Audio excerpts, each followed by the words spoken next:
Time once again for the Red, Gold, and Bold podcast with you as always, Jeff Chadiha, Sam McDowell, Soren, Petro. We're mock drafting. I know we're not going to do all of the teams, but we're going to hit what we think the Kansas City Chiefs will do throughout the course of these 7 rounds. Trades are allowed. We want them to be fairly realistic, so we'll take a shot at that. We'll create the illusion of putting together the entire Chiefs draft, where they might go, where they might trade. We're breaking it down right here, right now on the Red, Gold, and Bold. You are listening to the Red, Gold, and Bold podcast, the most in-depth analysis of the Kansas City Chiefs on planet Earth, breaking down the Chiefs like no one else can. Red, Gold, and Bold is hosted by Jeff Chadiha, Sam McDowell, and Soren Petro. Jeff Chadiha is a senior columnist and on-air personality for the NFL Network and NFL.com. Sam McDowell is a columnist for the Kansas City Star. Soren Petro is the afternoon drive host of the program on Sports Radio 810 WHB in Kansas City. The Red, Gold, and Bold podcast is proudly brought to you by Gann Asphalt and Concrete, Kansas City's nationally recognized full-service paving and pavement maintenance contractor, making parking lot problems disappear in Kansas City since 1994. Free consultations, no commissions, in-house crews, and every project comes with a written warranty. Find them online at GannAsphalt.com or call 816-484-3338. Gann Asphalt and Concrete, one contractor, all things parking lot. Now, here are the hosts of the Best Chiefs podcast, Jeff Chadiha, Sam McDowell, and Soren Petro.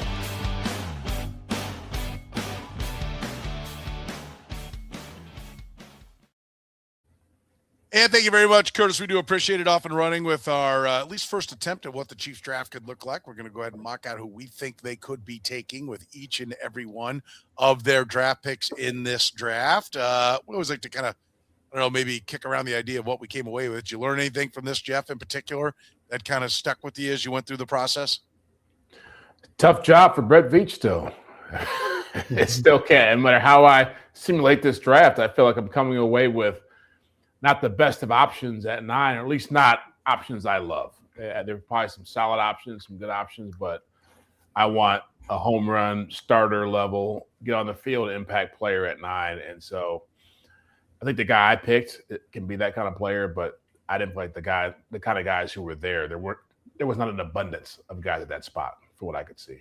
Yeah, that's interesting. Sam, how about you? Anything jump at you as far as what the process told you? Yeah, I mean, I think the Chiefs' decision actually could be made for them at 9 for the reasons Jeff said. I mean, I think that as we debate certain players, the Chiefs might not end up with that debate in the room, because I think some of those decisions will be taken out of their hands. I think you could say the Chiefs would love to trade back in spots. I think there's got to be a suitor in order for that to happen. And I'll just give people a peek at the way I did it. Was I used PFF's mock draft simulator, went through a few of these, and if the guy was available on any of the few I went to, I considered it legitimate to pick him. Yeah, I think that's good. You kind of had the plan on where you wanted to go there. I like that.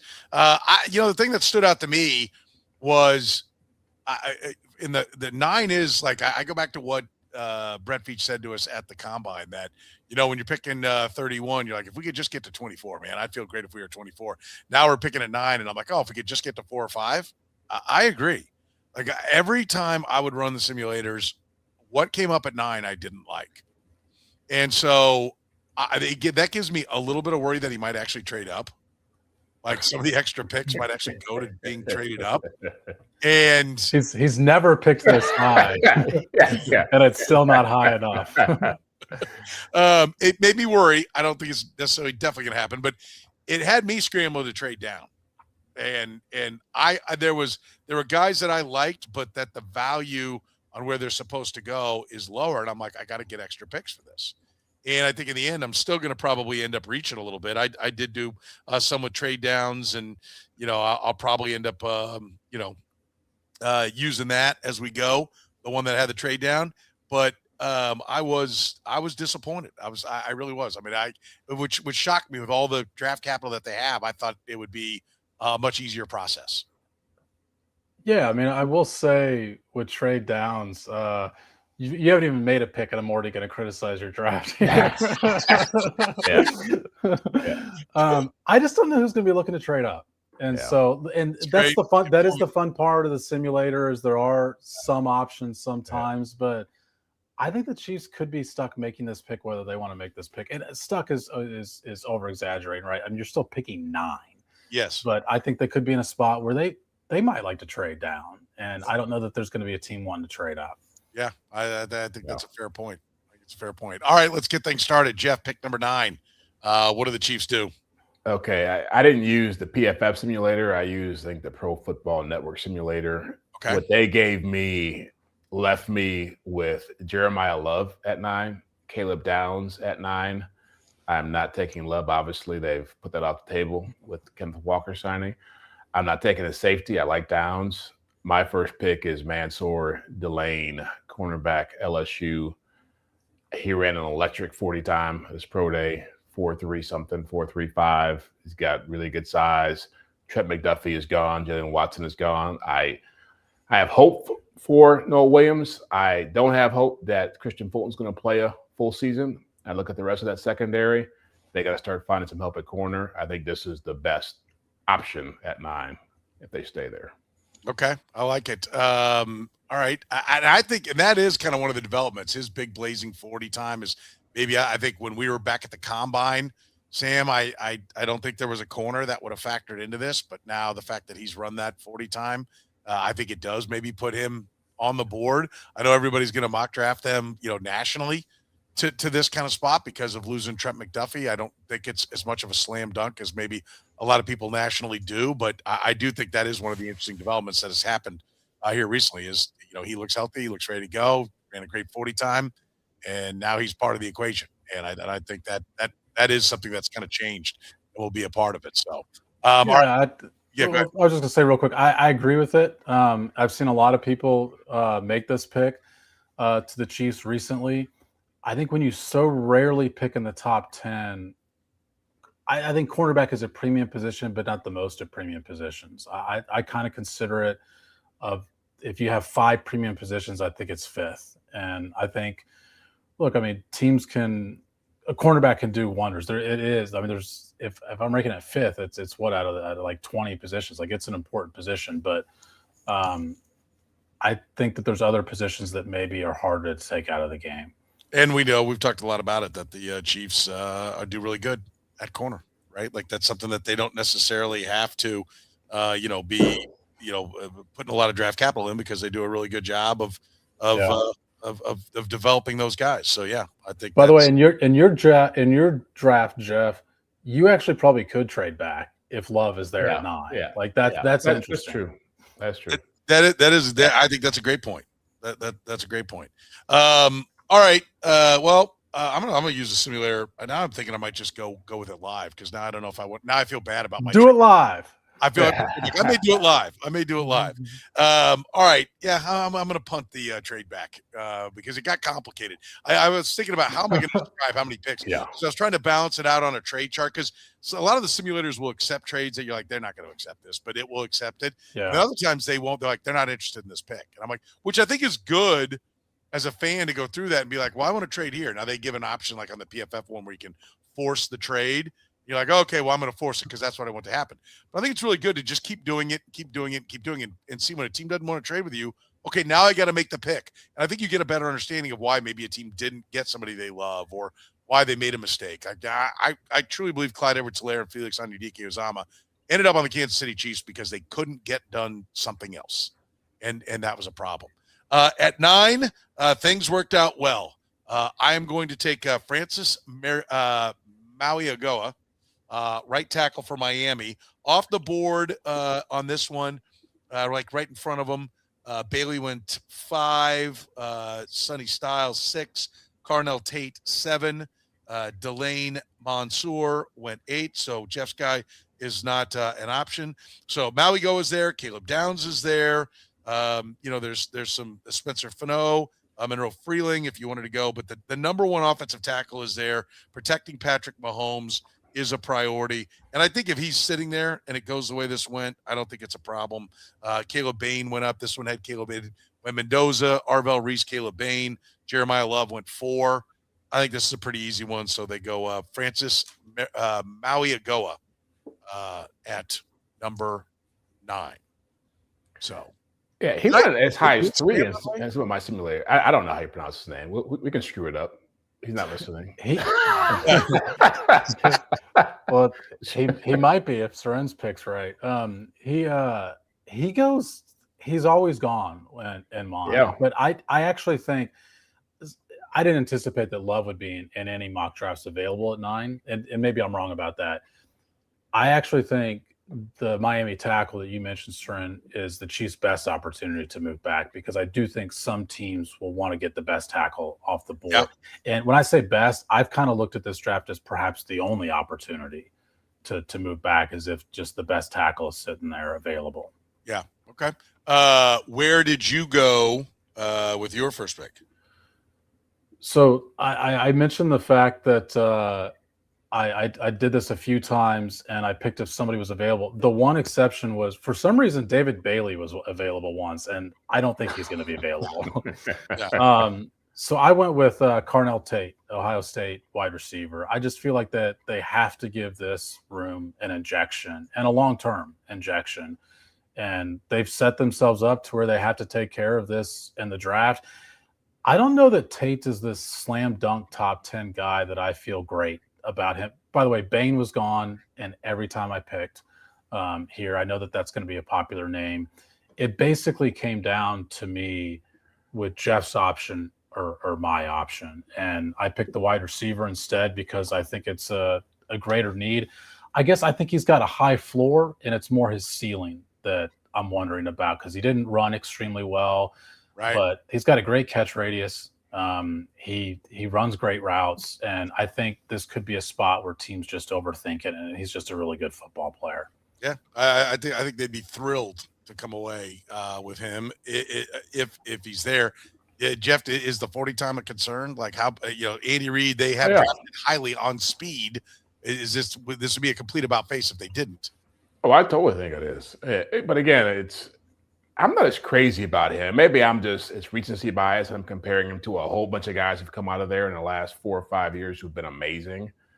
But I just don't think he's in that same class. I think he's a good player, but I don't know if he's a home run player. And so that's not only knock. I think he was going to be a good pro. But I don't disagree with that, by the way. Like I've got him here, and I don't disagree with that assessment. Yeah, I mean, look at what Marvin Harrison is right now. I know that he's in a different system and a worse franchise and bad quarterback, but it's just like at 9, I want somebody who's going to play. And I was with Sam. I was like, to me, it was like, okay, I feel corner was the safer route to go. Okay. It's like I think we've all hit upon obvious needs for the team, and they've got a lot of them. So it's pretty tough to miss giving them a need player in this draft. All right, let's go to pick number 29. Jeff, where'd you go at 29? I stayed at 29, and people are going to start getting a real feel for how I'm building my team with this draft. I went with Caden McDonald, defensive tackle at Ohio State, because I want to start building a lot of depth and rotation at defensive line. I know they got Kairos Tonga. I'm not certain about how healthy or how good coming off an ACL Omar Norman Lott's going to be. Chris Jones obviously is still there, but this guy's I feel differently about this guy than I do about Carnell Tate. This guy's a monster. He's big. He's got size. He's explosive against the run. I think that he could easily be a foundational piece for you. And, there's some edges there who look interesting, but again, he's the safest player at that spot if you're looking for somebody who's going to be an impact player for you. Okay. Sam, where did you go? I got screwed up. I went in front of you, and I messed up last time. I'm sorry. Where'd you go? Yeah, sure. McDonald was interesting to me, but I feel like and he was a guy I considered, but in the first round, I didn't know if I wanted a run stopper there. And so I ended up pivoting to this guy was only available in about 20% of the mocks I did. But Avion Terrell cornerback from Clemson. And there's a reason he's going late first round, or potentially, I think he could potentially get into the high teens. This could be a situation where you got to trade for him the way you did Trent McDuffie.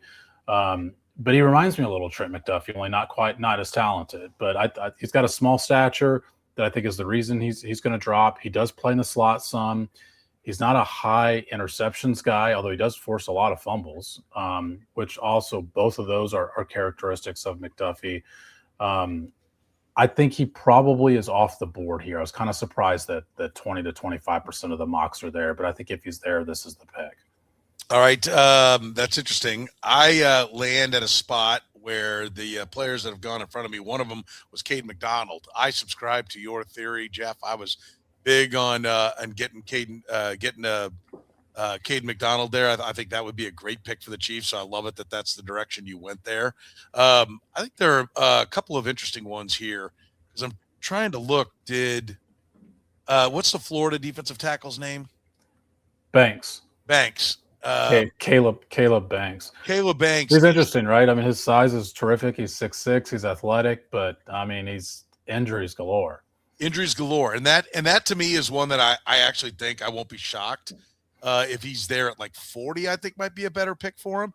But so I was going to go. I was hoping to get, and I did other mock drafts where I got, Caden McDonald, and so that was one that was interesting to me. Didn't happen. He's gone. I would have been interested in a tackle. There are a number of them where I ended up taking defensive line. When I traded down, I took defensive line with the first one. I ended up coming back around with tackle here. But I've already got the offensive tackle. It's a little bit surprising. So I'm going to go Zion Young for the Missouri Tigers. Wow. I think he's going to make his way into the middle of the first round. I think he's a raw player that people are going to look at. I mean, he definitely fits the style of play for as far as the size, the length, all of that Steve Spagnuolo likes, and I think he's going to be moving up the board. And maybe I'm wrong, and maybe the Chiefs can get him at 40 or somebody else can get him at 40, and maybe that's even too high. But I think he fits the mold. Now I get a 6'6" edge rusher on one side, and I get a big offensive tackle. I'm building the line of scrimmage. I think you'll subscribe to that, Jeff, as well. Yeah. And I'm happy to get Zion Young. Sam, you smiled. You don't like it? Well, I don't know if we're going to take a break or not, but you may want to go to me pretty quickly afterwards. Okay. Well, you don't want to do it now. We'll take a break. We'll take a break and come back, and then we'll find out how Sam is going to butcher me up here right after we hear from Gann, our friends at Gann Asphalt and Concrete. Concrete season is in full swing, and asphalt paving is revving up. So right now is the time to get your property on the schedule with Gann Asphalt and Concrete. Whether you need new concrete work, a parking lot repaved, crack filling, seal coating, or full asphalt installation, their experienced crews handle it all right here in Kansas City. Don't wait until the rush hits. Call today for a free bid and secure your spot before the calendar fills up. Get the process started right now at GannAsphalt.com. That's GannAsphalt.com. Gann Asphalt and Concrete. One contractor, all things parking lots. Italian Delight was the first restaurant to bring true New York-style pizza to Kansas City almost 50 years ago. They sell whole pies or pizza by the slice, or enjoy their classic strombolis, calzones, and sausage rolls. Sandwich lovers, check out their lineup of hot and cold subs, the combo, the meatball, or the Philly cheesesteak, just to name a few. And don't forget the pasta. Their famous lasagna and classic chicken Alfredo always hit the spot. And if you're hungry for lunch, check out their daily lunch specials, starting at under $10. Italian Delight can even cater your next work function or party. Dine in, carry out, or delivery, it's Italian Delight. Located just 3 minutes east of Kansas Speedway at 8145 State Ave in KCK. Check out the menu and order online at ItalianDelightKS.com. Kansas City's own Italian Delight. All right, Sam, unleash the fury. What do you got here? Well, he was available at 40 in every mock that I went through, so I've got him at 40. Okay, that's good. So I'm thrilled. And look, I mean, this is where there's certain areas where we're in the dark that the teams are not. And Zion Young's interview stuff is going to be important. I mean, they're going to having done, character background stuff on Zion Young. That's also going to be really important. Obviously, he had the incident before the bowl game with Mizzou. And so that could have him well down on people's boards. It could have him off some teams' boards altogether. Like I said, we're in the dark on that aspect. The player, I think, is a fit for the Chiefs. I mean, he has Steve Spagnuolo's size. They don't prioritize the guys with bend. I mean, they tried to acquire one of those guys at the trade deadline 2 years ago, and Spags didn't want to play him with Josh Uche. And so, but I'll say the other thing, and again, talking on the field, I think they need a player with attitude on the defensive line. And like Zion Young has some alpha personality to it that I think that their defensive line edge rushers could use, I think. I think it's an excellent point about the interview, because there are some red flags, right? Like he was involved in the fight in the tunnel with Michigan when he was back at Michigan State. He's got a DUI on there. But his Senior Bowl, he was dumping people on their ass. I mean, like, he looks like a big physical player that doesn't have – I mean, I was reading some of the knocks on him were like, lacks the technique. And I'm like, okay, well, if you got a good defensive line coach and you got this great specimen and he fits everything that your defensive coordinator wants, get him in here. Tell your defensive line coach, if he's not a top-shelf guy, you're fired, right? This is what you're supposed to do. I got this raw talent. You make him go. And I agree with you on the personality part. I like it a lot. That's why I wanted to make sure – that I got him. That's why I took him at 29. So I do love that. All right, Jeff, where'd you go at 40? I'm Zion Young too. Really? Yeah. Wow. Yeah. Every mock I did, he was there. He was there. In fact, the only guy who was rated above him was the kid from Clemson, TJ Parker. And he's a different body type. He's 6'3", he's 260. He's more of a power player, and really more like a George Karlaftis type, maybe a less athletic version of Ruben Bain or even Ashton Gelati. Like, they don't need someone like that again. Like, they need to find somebody who fits the mold of what Steve Spagnuolo likes. This guy is long. He's, as you said, he's got attitude. He played well at the Senior Bowl.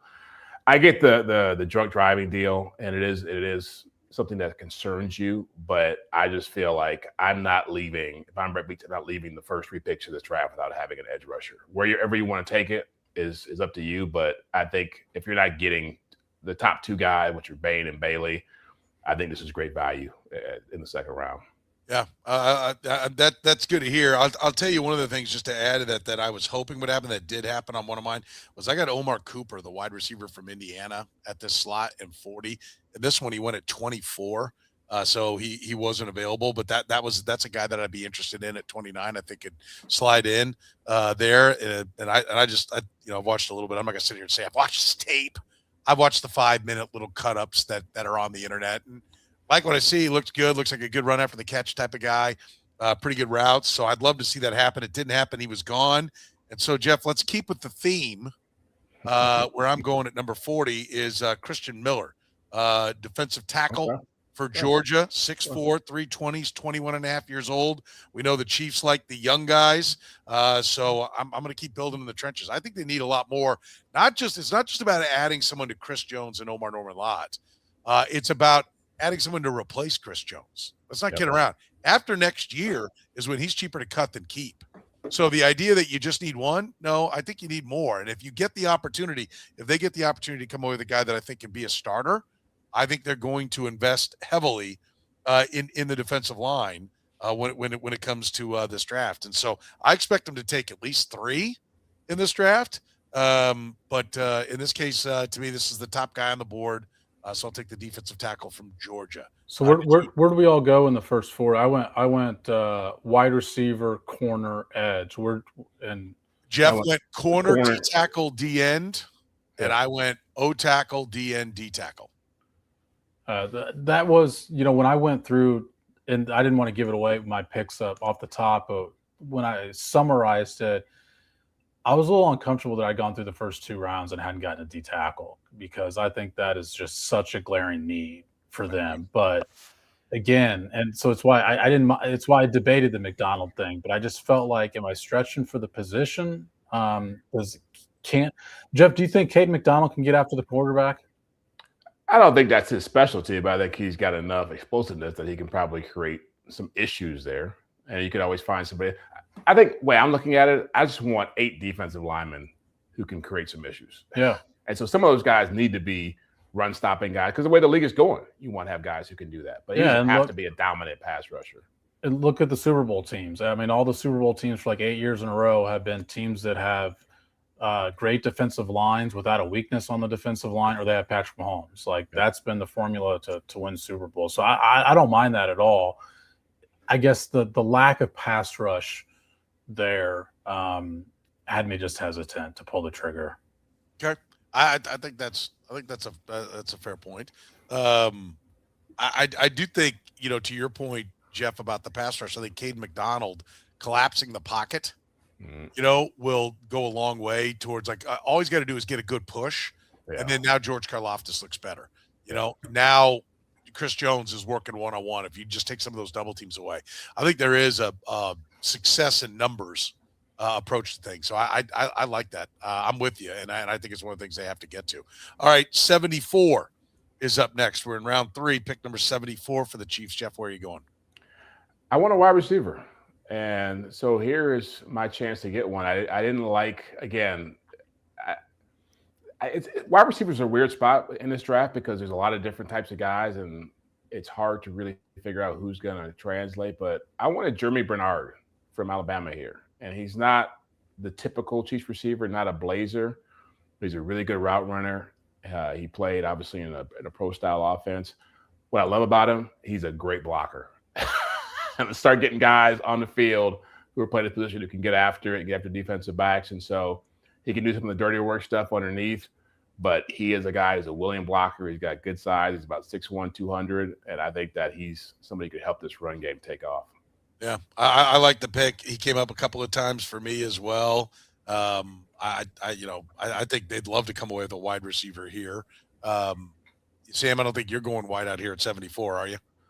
No, I'm going with the best name in the draft. I'm going with Big Citrus, North Kansas City High's Dominic Orange from Iowa State, a D tackle. And this is one of the other reasons when I did the mock draft more than once, I shied away from D tackle late in the first round because I think there's another wave of them in this particular spot where with Dominic Orange, with Darrell Jackson Jr. from Florida State. I think you could potentially get that run-stopping D tackle here. And Orange isn't a guy who's going to get after the quarterback a ton, but I think he's really good against the run. And I think ideally you'd pair him with a healthy Omar Norman Lott and play them situationally and rotate them in the way that Jeff mentioned with his D tackles. Yeah, I like that. You're getting that defensive line together that you're talking about, and I think he is a highly thought of guy.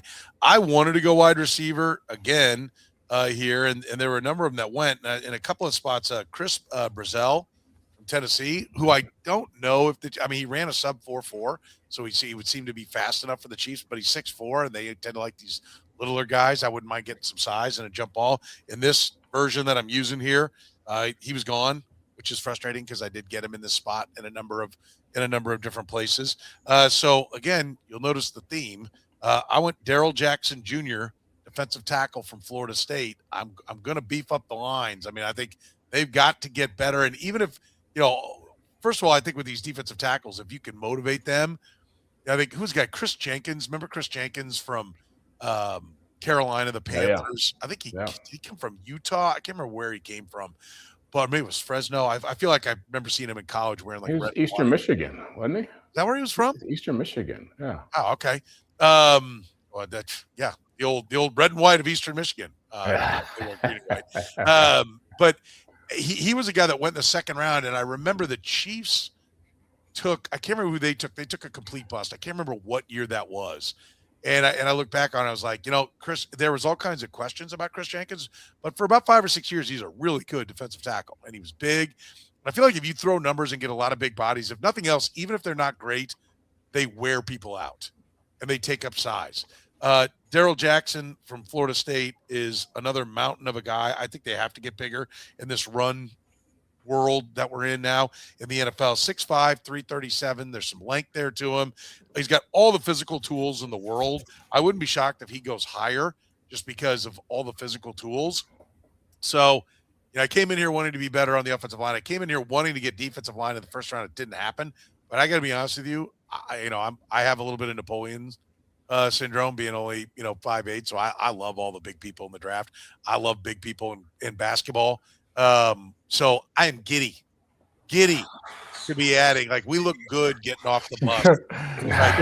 I haven't taken a guy under 6'5" yet. No. Your recap of the initial 3 rounds is you've killed it. I have killed it.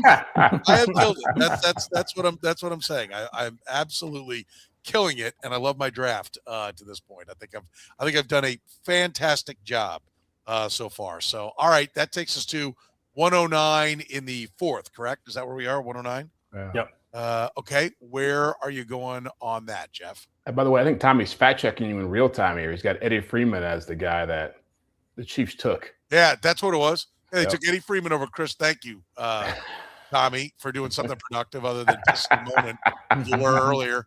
But yes, he's right. Eddie Freeman, a bust. You know, that would be a lot better. Everybody's been clamoring for an offensive tackle earlier than this, but 4th round is where I'm going to get mine. Drew Shelton, offensive tackle, Penn State. And he's a former basketball player. I think he's like 6'5", 320. Had left tackle at Penn State. They had a good run game there. Obviously, they had a talented quarterback in Drew Aller. But he's athletic. I mean, he's good in the run game. He's good in the pass. I think he's – the reason I wouldn't take an O-tackle higher unless it was the guy you're talking about who wasn't there, the kid from Miami, is just that I just think that you're talking about a position where you already have a player you can play for a year. Anybody you're going to draft at that spot's probably going to have to sit. And so I'd rather take a guy in the 4th round who I can develop than somebody who I'm reaching on earlier. Okay. I like it. Strong. Sam, where are you going to go? I'm just going to point out the difference in your mock draft simulator versus the one I use is pretty significant on draft. Is that right? Because it's got 182 for his average draft position. Yeah. So nobody blame me if you hear his name later. Okay. 4th round, I'm going with Michael Trigg. I feel like I've earned some extra picks here, and you got the opportunity to use a boomer bust once, and this feels like a good spot for him. He's a Baylor tight end. His measurables are just ridiculous. I mean, he's got the longest wingspan of any tight end in the draft by quite a bit. I think he's got really big hands too. I feel like he's a player who you could make into something. And like I said, this is a boomer bust pick, I think, because I think that you could potentially get almost nothing out of a guy like this. But when you get extra picks, one of the blessings of having extra picks from the Trent McDuffie trade is taking chances. And this is a chance. Yeah. Do you think he's almost 24 years old? Do you think they will go old guys? I mean, at some point, we've heard Brett Veach talk about it. Like, you start getting to those middle rounds, you don't have much choice because guys are staying and taking the payday to stay in college. Do you think they would go down that road? Yeah, I mean, look, I think there's all the tight ends I looked at have something you're not super crazy about. You know, Justin Jolly from NC State was another guy that I considered there. I don't quite understand the infatuation with taking the Ohio State tight end in like late 2nd or early 3rd round. I just don't think the production's enough there. And I recognize he had two great wide receivers that stole a lot of passes from him, but I just don't quite see it from him. And so I basically was coming down to Trigg or Jolly. And I think Jolly probably has a lower ceiling, higher floor. And I felt like I wanted to make a boomer bust pick at some point in the draft. Okay. I'll tell you a guy named Markel Bell, the huge offensive tackle from Miami. Excuse me. Is a guy that I've taken a couple of times here that I like when I didn't get offensive tackles before. Just throw the biggest human being you can find at that spot. Again, I mentioned my Napoleon disease already, so you can see my fascination there. Don't need it because I've already gotten the better offensive tackle earlier with this pick. So I actually did the same thing you did. I went tight end Michael Trigg. At some point, you've got to have a real replacement for Travis Kelce. This is the spot that he kept laying in. I think we're using the same simulator, so it doesn't shock me. Yeah. And he does have all the measurables, and so at some point, you know, try to get a guy that's because the replacement is not on the Chiefs roster right now. I mean, I think we all agree with that. That's yeah. They've got to do something different on this front to try to really turn things around. And I think getting a guy, and I think you can admit a couple of guys on this roster, like Wiley. I don't see that ever happening. So stop not drafting a position because you want to keep trying for these other picks you made. I'll take my chances with Trig that he is the real deal and ends up solving, has, like you said, like the way you put it, has the potential to solve their draft problems in the future. All right, we still got 148, 169, 176, and 210. We'll take a quick break here, and we'll come back and wrap up the draft, see how we're doing. I like where I'm going in this draft. I've made that pretty clear. We'll do it after you hear from our friends at Northland Injury Law. Northland Injury Law, Kansas City's Google 5-star rated personal injury lawyers, serving KC for more than 40 years, voted Kansas City's #1 accident lawyers, helping people with serious injuries from car accidents, work accidents, falls, and other personal injuries. Northland Injury Law doesn't get paid unless they get money for their client. Don't wait, get compensated now. If you have a case, text HURT to 22222. That's HURT to 22222, or call 816-400-HURT. That's 816-400-4878. The choice of a lawyer is an important one and should not be based solely upon advertisements. Gann Asphalt and Concrete is looking to grow their team. If you have heavy construction foreman experience with heavy equipment, asphalt or concrete labor, or just want to learn a new trade, contact Gann Asphalt and Concrete to join their team today. Top of the market pay, company provided insurance, and paid time off and holiday pay are just a few of the great reasons to join Gann's expanding team. Learn more about this great opportunity with Gann at GannAsphalt.com/careers. That's GannAsphalt.com/careers. Gann Asphalt and Concrete. One contractor, all things parking lots. All right. We are now to pick 148, Jeff. Where are you looking to go at 148? I'm going with the best name in the draft, Ephesians Prysock, cornerback, Washington, who is almost 6'4", 195, 200 pounds. He is a freak of nature. I think he ran a 4.40. He's a bit of a project. He is a guy who came on late for Washington. I think he projects to be a better zone corner right now, but he's got the skills to be a good press man corner. I could see a Charvarius Ward type guy coming out of this. Dave Merritt can have him work some wonders and find a gem on day 3 in the secondary. And that is your second corner Yep. that you've taken. So I like that you're getting some depth at the position, getting some size. We know they like bigger corners, so that's a solid move. All right, so you're going there at corner again. Sam, where are you going? Yeah, this is incredible because Jeff and I are going to wind up with 3 of the same players, but I've got the exact same player at 148. Did you say his name right? Did I say his name right then at least? I have Ephesians Prysock. Is that the way you said it okay, too? that's the way I said it then. Okay. Yeah, I mean 6'3", he ran really well too. I'm kind of surprised that and he was available here in all of my mock drafts. In fact, he was available more than half the time at 169 still. But I just think he's got the size that Spags loves, and he feels to me like they should not. I have a corner in the first round too. They should not be dissuaded from taking another corner. They did it in 2022, and they both worked out. And both of those guys are combining to make $80 million this offseason. Like, double up here because it's a position that you develop well, and you need to take advantage of your own advantage, which is you develop and draft this position really well. Have they taken a corner over 6'2"? Josh Williams, was he 6'3"? Well, what was L'Jarius Sneed wasn't short. I was thinking he was 6'1".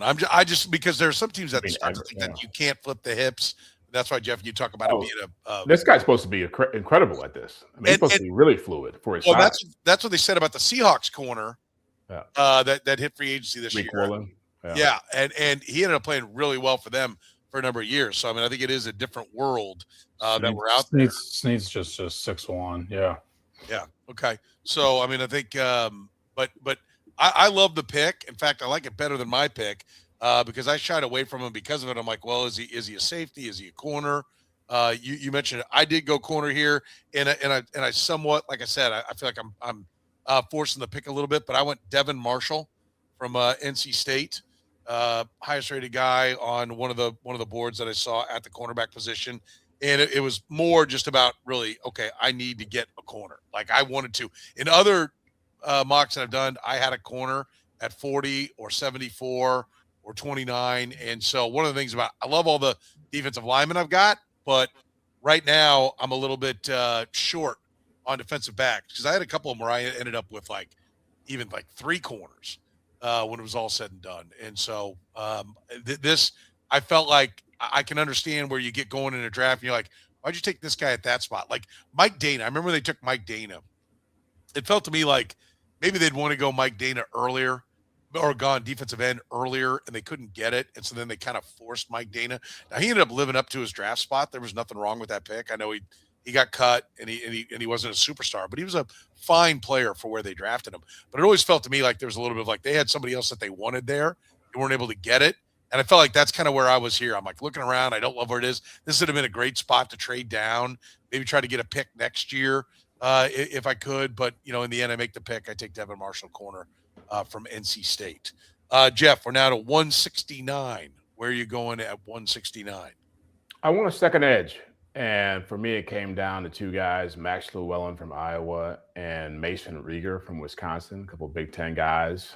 And I went with Rieger because he's a little bit longer and longer armed. I think Llewellyn's got about 33-inch arms. So maybe that's a cutoff. But both these guys are really good pass rushers. Tell me again, who'd you go with? Mason Rieger. Okay. Make sure I got the name right. Yeah, Mason Rieger from Wisconsin.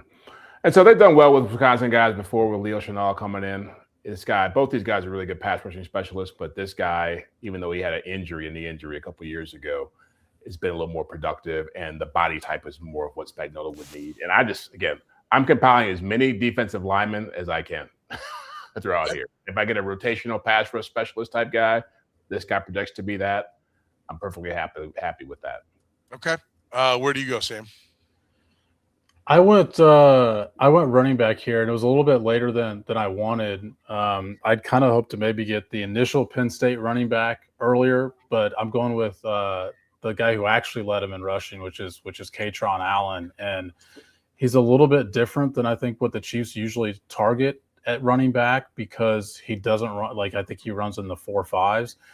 But when you've got Kenneth Walker, I think something that I wonder how the Chiefs are going to solve is short yardage. And Allen runs he's not the biggest guy in the world, but he runs really physical. And so I think he potentially I think ideally he helps solve that for you. And he does play some on third downs too, to where he's involved in the pass game.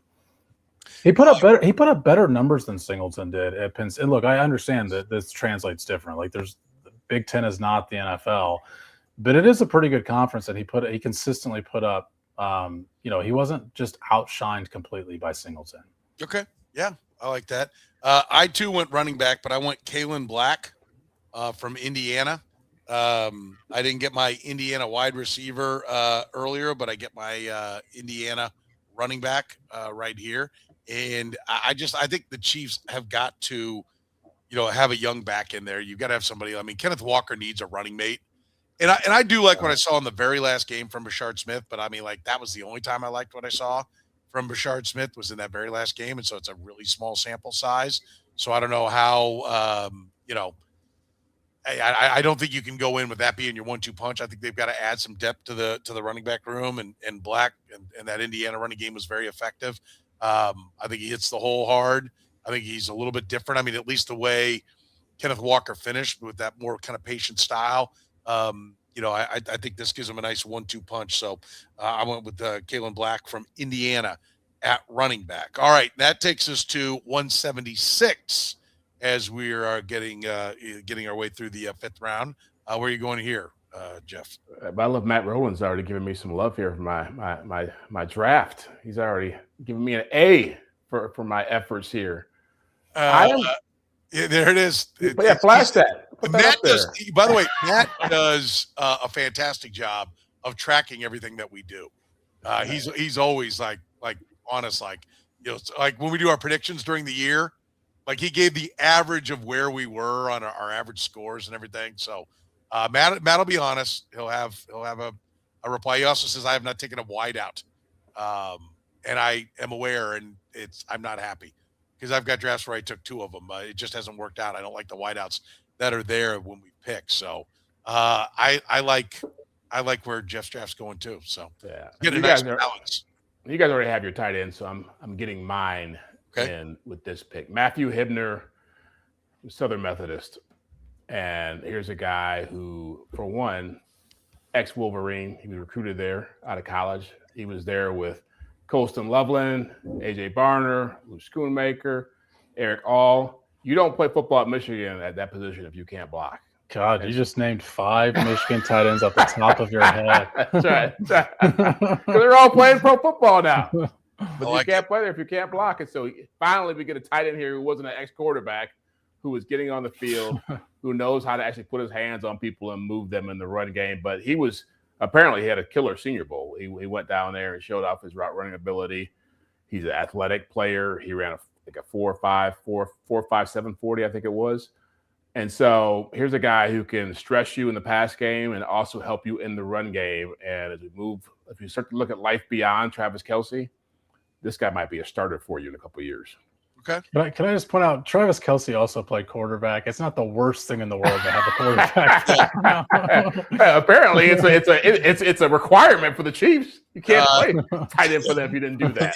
It has been now for quite some time. Yeah, I will grant you that. All right, Sam, where do you go?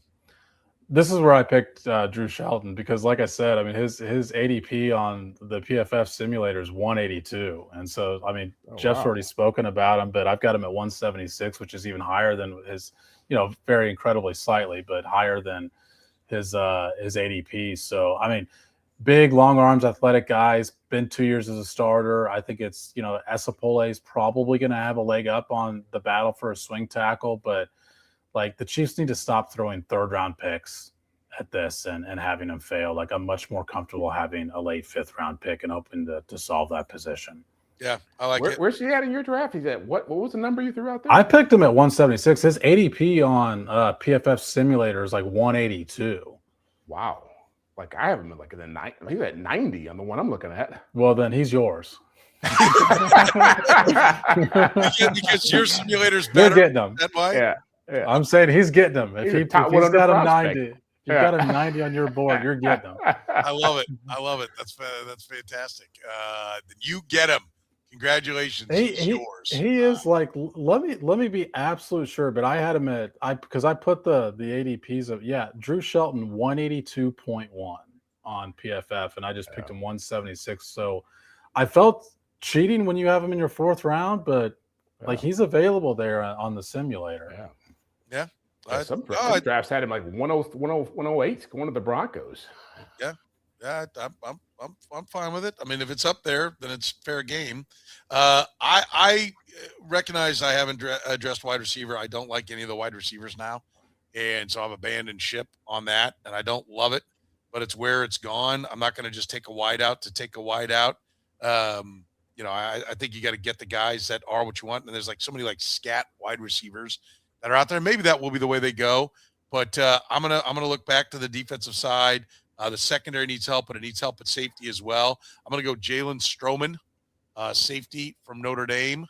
I think they've got to have some depth there at safety. They don't seem to like Hicks, right? They don't want to seem to play him. Where's Shamari Connor gonna go? Is he a safety now? Is that what they're gonna do? So I think they've done a pretty good job of finding safeties later. So I'm going to go with Jalen Stroman, safety from Notre Dame, and I've now got a couple of defensive backs. And I will tell you, I cannot believe how overwhelmingly defensive my draft has gone. I've got DN, D-tackle, corner, and safety on the defensive side of the ball. I didn't get to the offensive side. Well, I did. I started with offensive tackle, yeah. Yeah, and then tight end, running back. I've only taken 3 players. That was not the plan as I started through this process, which again, I'll encourage people to go through these simulators because it does leave you with like, okay, I know how things kind of get out of control. What happens that way. So, but I'm going to love my last pick. I'm going to tell you that right now. So just get ready for it. All right, let's go back to you, Jeff. Where are you looking now? I was looking for a safety as well. And I settled on Jacoby Thomas from Miami. Okay. He's a guy who played a lot of football. I think he was a 5-year guy in college. good in single high, good in two deep. Got good quickness, good read and react. Pretty good turnover, ball skills. And so at worst case scenarios for Dave Tope, you can have a special teams player who can possibly give you some depth, maybe compete for a spot at safety. I wish I could have got a safety higher, but this is not an especially strong position, I think, just look at the guys I saw in the draft. So I was happy to get this guy in the 7th. Excuse me, the 6th. Sam? Yeah, I mean, to Jeff's very last point of that, I targeted special teams with this last pick because I don't think people realize like exactly how much they're losing on special teams this year. I mean, Leo Chenal was as good as they had on specials, and this is after dealing with this the previous couple of years as well. But Joshua Williams played a ton of special teams. And so I think they've got to get better there. And so I went with Oklahoma linebacker Owen Heineke because he's played like over 500 special team snaps in the last 3 years alone. And I think it's a spot you need depth as well. They haven't added to that spot, and they obviously lost a starter there. All right. I think that's a great point about the special teams, though. I do want to echo that. They do need some help there, and you get down to these are the spots where those guys can be. Jeffrey Bossa couldn't get on the field for the defense, but he could get on the field for the special teams. So I think that's a good point. All right, I got down, and I'll just tell you, I was thinking between two guys. All right, the way this one fell out, Colby Young, big wide receiver from Georgia, was one of my options, right? I was like, well, I got to go to wide receiver. And I do like that he's listed at 6'4", 215. I think they could use, a bigger, more physical wideout. I hope they're going to get there, get to that point to where they're taking those kind of guys. And then I have my pet project. And I went with my pet project. They're not going to take him, but I just wanted to mention this. Cole Young would be the pick. Like if they had the view of this that I had, they would go ahead and take Cole Young. But Talon Green, quarterback, Arkansas. The athletic guy? Again, he's 6'6", so he fits with the rest of my squad getting off the bus. I always like to look good getting off the bus, and 6'6", and ran, I think he set the record for the fastest 40 time ever by a quarterback, didn't he? If I'm not you ran a fast time, man. I'll be honest. I didn't scout the quarterbacks for this. Well, I did. Well, they're going to play tight end. If you were looking at the way they practice score, you want to find a tight end. Go look at that guy. Yeah, you took two tight ends at 6'6", 235 pounds. Like you can put him into that spot if you want. For me, listen, this is why I did this. I think the Chiefs have wanted, and I think with Justin Fields, they've kind of rumbled about being able to have a quarterback that could come in and do the short yardage stuff. And I think Justin Fields, I think he will do that. I mean, I do get the idea of like, you don't want to take Patrick Mahomes off the field ever, but I think they'd like to get a little more diverse. But I think if Justin Fields plays well, he's not going to be here. And I think Talon Green is at least the runner that Justin Fields is. He's got a ton of athletic talent. And why not give him to Andy Reid? Why not let Andy Reid try to build him up? Because they won't use them. But I mean, there was a time when they would take quarterbacks at Philadelphia, and they would develop them, and they would have to go out and play when the starter got hurt. And Patrick Mahomes has now been hurt. As you get older, you're more likely to miss games, and build him up. And if he can play, he's got all the athleticism in the world. I mean, what did Fields bring when he got traded?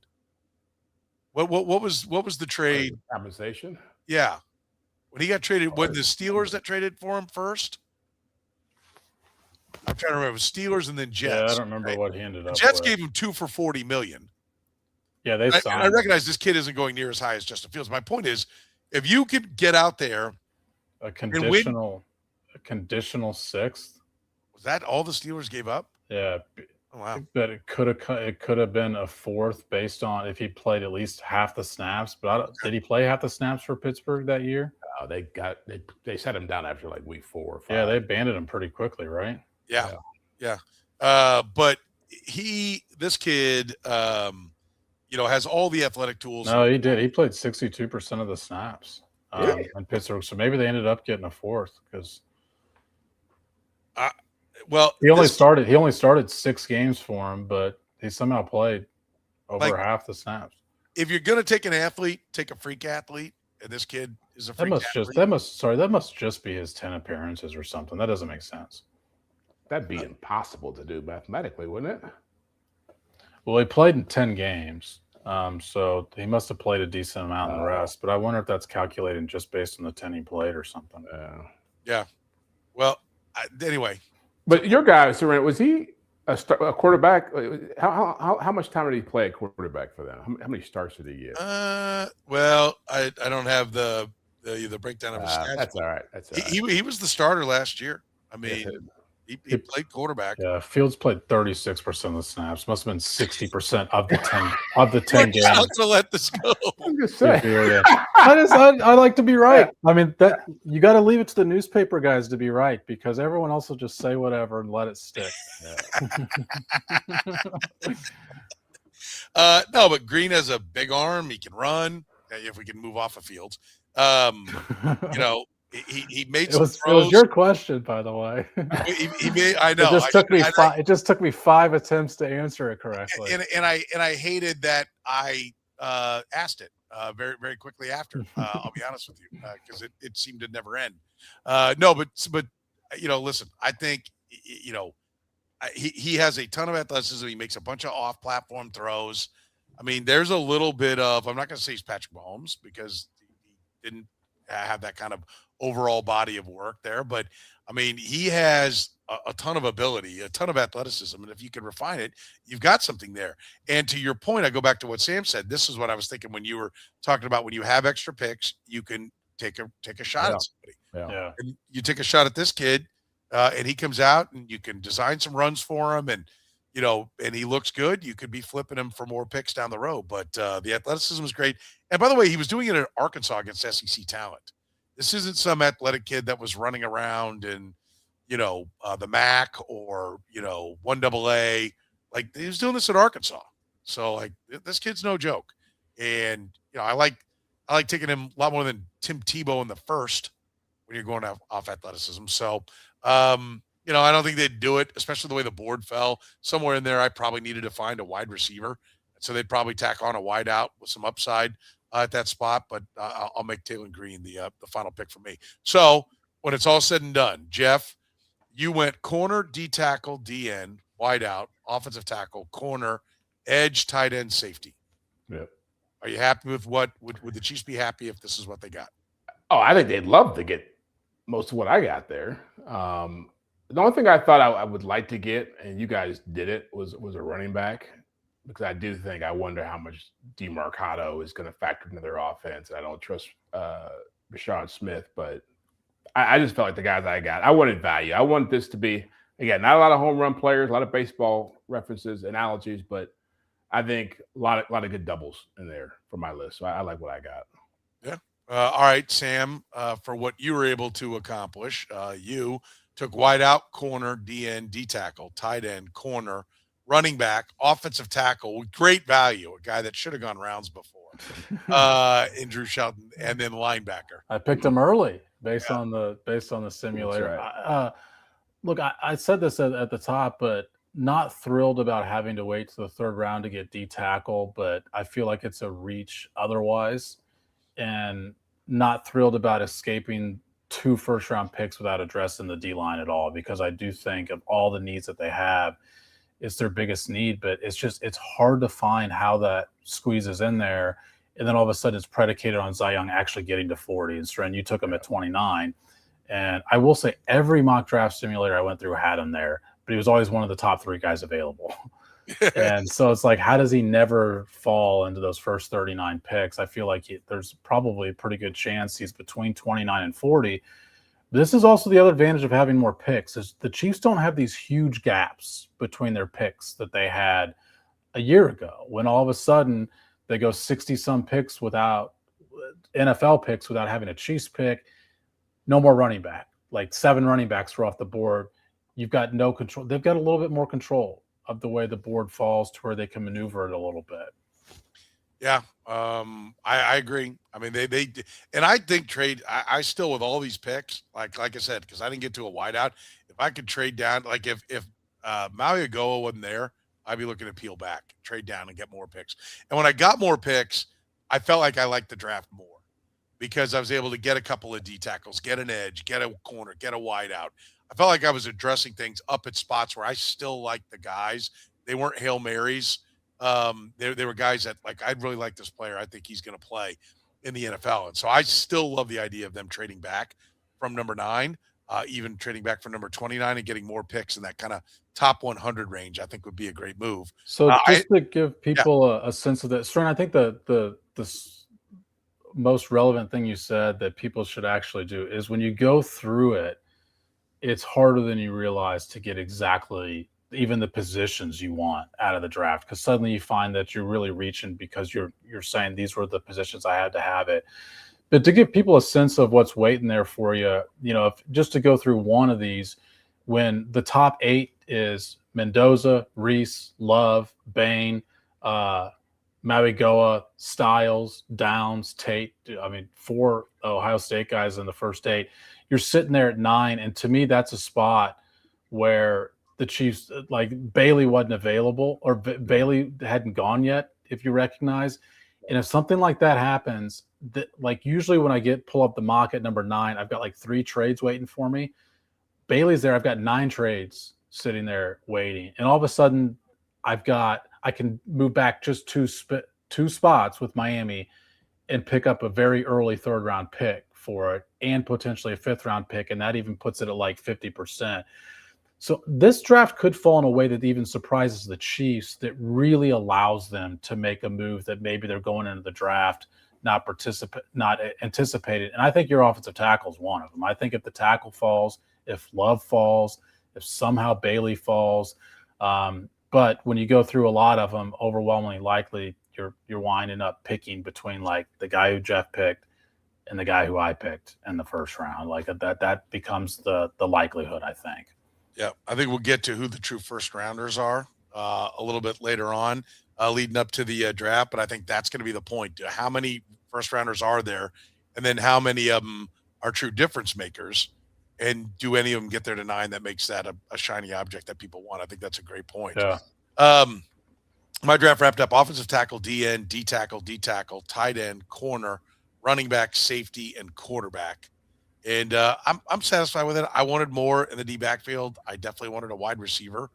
But if I came away and I found what in 2027 are 2 starting defensive tackles and a starting defensive end, along with my starting right tackle, I'm thrilled. I like whatever I get out of the rest of it is great. Well, yeah, if you get 4 starters out of the draft, you should be ecstatic. But don't you think they have to get 4 starters out of this draft? I think because you've got the extra pick at 29. Like 4 starters is a lot. Listen, I'm not saying they're going to do it, right? But if this team is going to just stay as a dominant team, which is what they're trying to do, right? They have to, somewhere along the line, they're going to have to find cheap starters. It's what propelled them to the back-to-back championships, was they found all kinds of cheap starters in the secondary. What do they get out of that? Trent McDuffie, starter. George Karlaftis, starter. Jalen Watson, starter. Eventual starter, yeah. And Brian Cook was an eventual starter. Yeah, that's what I'm talking about. Pacheco started for him. Leo Chenal played a lot, didn't start, but played a lot out of that group. I mean, they've got to get 4 or 5 guys out of this draft that are going to play a lot, and 4 of them at least are going to have to be starters by like their somewhere in their second to worse than their 3rd year. Yeah. I mean, otherwise you're not going to be winning championships. I mean, they don't have. Yeah, I mean, you just lost over $300 million in value from free agents. So yeah, you've got to replace a lot this year. It's the 3 of us went 3 different positions at number 9, and none of us flinched about the position. Right. So I mean, they've got some needs. Yeah, I think it's a great point. I think it's a great point. Listen, you can support the podcast by supporting our great sponsors. Gann Asphalt and Concrete, Kansas City's best. If you need any kind of work, the concrete season, the asphalt season, they are off and running. Call Gann Asphalt and Concrete right now. Get your bid, secure your spot before the big April rush. Parking lots to curbs, they handle it all. Signage, you name it. A whole brand new lot. They can take care of you. Find them online at GannAsphalt.com. Our friends at Italian Delight, First KC Restaurant, to bring true New York style pizza to town. Also strombolis, calzones, sausage rolls. They're wonderful hot and cold subs. Lunch special starting at under $10, just a few minutes east of Kansas Speedway at 8145 State Ave. Find them online. Order online at Italian Delight. KS.com, and of course our great friends at Northland Injury Law. They've been helping people who've been hurt in accidents for over 40 years. Google 5-star rated, voted KC's #1 accident lawyers. If you have a case, text HURT to 22222 or call 816-400-HURT. For Jeff Chadiha, for Sam McDowell, I'm Soren Petro saying thank you very much for joining us here on the Red Gold and Bold Podcast.